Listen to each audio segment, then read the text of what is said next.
यह कहानी है अमर प्रेम की, राजा नल और दमयंती की, एक ऐसी गाथा जिसने युगों से लोगों के हृदय में प्रेम, निष्ठा और त्याग की ज्योति जलाए रखी है। प्राचीन काल में निषद देश नामक एक समृद्ध राज्य था, जिसके राजा थे राजा नल। वे इंद्रवंशी, पराक्रमी, रूपवान और धर्मनिष्ठ थे। उनकी आंखों में करुणा और चेहरे पर तेज झलकता था। वे जनता के प्रिय राजा थे।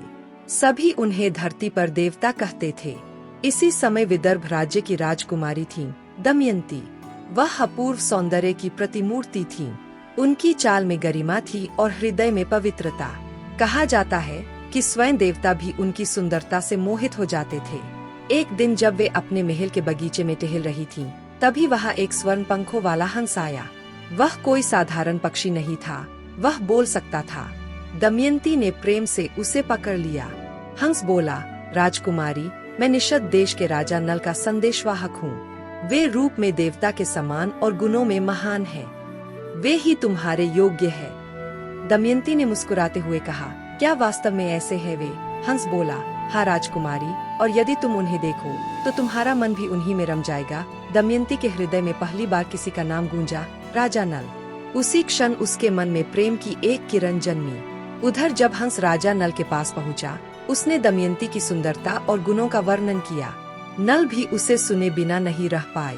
दोनों ने एक दूसरे को कभी देखे बिना केवल एक दूसरे के गुणों से प्रेम कर लिया। समय बीता और विदर्भ के राजा ने अपनी पुत्री दमयंती के स्वयंवर की घोषणा की। समाचार सारे दिशाओं में फैल गया।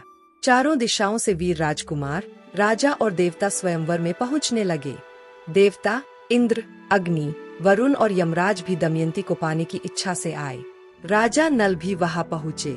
जब दमयंती स्वयंवर के मंडप में आई, उसने देखा 5 नल वहां खड़े हैं। 4 देवता और एक सच्चा नल। सबका रूप एक समान था। वह क्षण कठिन था, परंतु दमयंती ने आंखें बंद कर प्रार्थना की, हे देवताओं, यदि मेरा प्रेम सच्चा और पवित्र है तो मुझे मेरे नल की पहचान मिल जाए। तभी देवताओं का तेज कम हो गया और असली नल का रूप दमयंती के सामने चमक उठा। उसने बिना किसी झिझक के नल के गले में वरमाला डाल दी। सभा जय नल दमयंती के जय घोष से गूंज उठी। स्वयं इंद्र ने भी उन्हें आशीर्वाद दिया।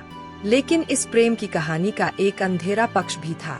स्वयंवर में उपस्थित कली देवता इस विवाह से क्रोधित हो उठा।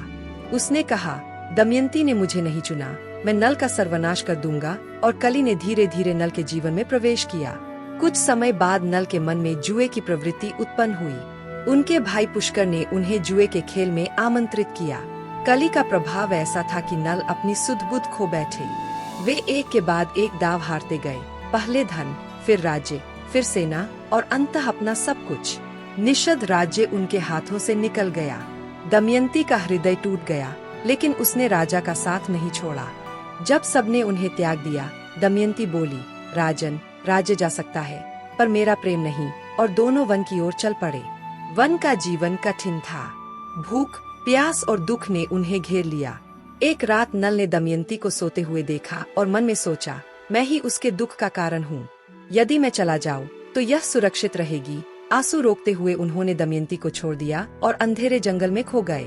जब दमयंती जागी, नल कहीं नहीं थे। वह विलाप करने लगी, हे नल, तुमने मुझसे यह वियोग क्यों किया? वह अकेली जंगलों में भटकती रही, भूखी, थकी, पर अपने प्रेम की खोज में अडिग। आखिर वह चेदी देश पहुंची, जहाँ की रानी ने उसे आश्रय दिया। दूसरी ओर नल भी वन में भटक रहे थे। उन्होंने एक सांप की जान बचाई, जो वास्तव में करकोटक नाग था।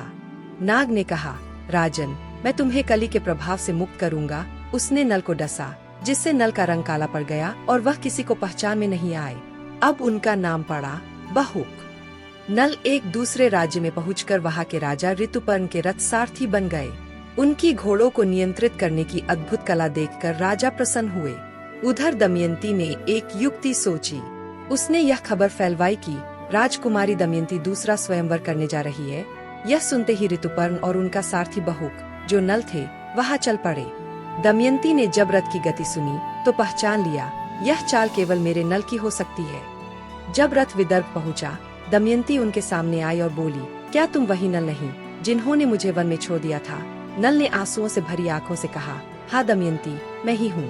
पर यह सब कली का प्रभाव था। जिसने मुझे भ्रमित कर दिया। दमयंती ने नल का हाथ थाम लिया और बोली, राजन, प्रेम गलती नहीं देखता, वह आत्मा देखता है। दोनों ने एक दूसरे को गले लगाया और सच्चे प्रेम का मिलन हुआ। इसके बाद नल ने कली से पूर्ण रूप से मुक्ति पाई। दमयंती के प्रेम और निष्ठा ने उन्हें फिर से धर्म मार्ग पर लौटा दिया। दोनों ने निषद लौटकर राज्य पुनः प्राप्त किया। प्रजा ने उनका भव्य स्वागत किया। नल बोले, यह राज्य मेरा नहीं, मेरे प्रेम की विजय है।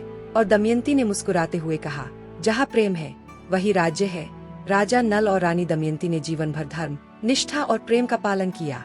उनकी कथा यह सिखाती है कि सच्चा प्रेम कभी नष्ट नहीं होता, वह हर परीक्षा से गुजरकर और भी उज्जवल हो जाता है। यह कथा युगों युगों तक यह संदेश देती है कि प्रेम यदि सच्चा हो तो भाग्य, समय और कली भी उसे मिटा नहीं सकते।